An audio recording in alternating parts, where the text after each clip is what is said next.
Hi friends, centrum ബ്ലോഗിൻ്റെ പുതിയൊരു വീഡിയോയിലേക്ക് സ്വാഗതം. ഞാൻ രമ്യ സന്ദീപ്. ഇന്നത്തെ വിഷയം ഇത് കണ്ടോ, നമ്മളുടെ ഒരു മുള്ളാത്തയാണ്. ഇതിൻ്റെ കൂട്ടത്തിൽ നമ്മൾ വെച്ചിട്ടുണ്ടായിരുന്ന ഒരു മുള്ളാത്ത വലിയ മരം പോലെ ആയിട്ട് അതിൽ നിന്ന് നമ്മൾ കായം പറിക്കാൻ തുടങ്ങി. എന്നാൽ ഇത് കുറച്ച് ചൂടല്ലായിരുന്നതുകൊണ്ട് കൊണ്ടുവച്ച പടുത്ത് തന്നെ നിൽക്കുക. നമ്മളതുകൊണ്ട് ഇതിനെ ഒന്ന് മാറ്റി നടുവാണ്.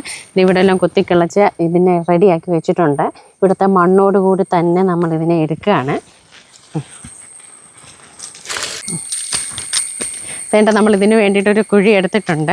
എന്നിട്ട് അതിനകത്തോട്ട് പച്ചക്കക്ക പൊടി, മണ്ണിൻ്റെ പുളിപ്പ് മാറ്റുന്നതിന് വേണ്ടിയിട്ട് കുറച്ച് കമ്പോസ്റ്റും കൂടെ ഇട്ട് കൊടുക്കുവാണ്. മേൽമണ്ണിട്ടു, എന്നിട്ട് കുറച്ച് കമ്പോസ്റ്റ് കൂടി ഇട്ട് കൊടുത്തു.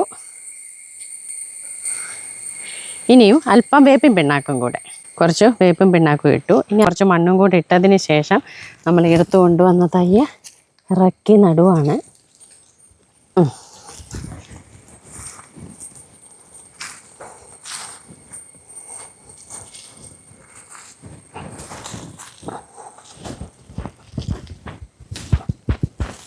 മഴ ആയതുകൊണ്ട് തന്നെ ഇനി എപ്പോഴും വന്ന് വെള്ളമൊന്നും ഒഴിച്ച് കൊടുക്കേണ്ട, ഇത് ഇവിടെ നിന്ന് തന്നെ പടരും. അപ്പോൾ ഒരു കാര്യം മനസ്സിലായത്, നമുക്ക് ഈ വെയിൽ നല്ല രീതിയിൽ കിട്ടുന്ന സ്ഥലത്ത് മാത്രമേ നമുക്ക് ഈ മുള്ളാത്ത എന്ന് പറയുന്ന ചെടി നല്ല രീതിയിൽ വളർന്ന് ഫ്രൂട്ട് കിട്ടത്തുള്ളൂ. അപ്പോൾ ഇന്നത്തെ വീഡിയോ ഇഷ്ടമായെന്ന് കരുതുന്നു. മറ്റൊരു വീഡിയോ വീണ്ടും കാണാം. നന്ദി.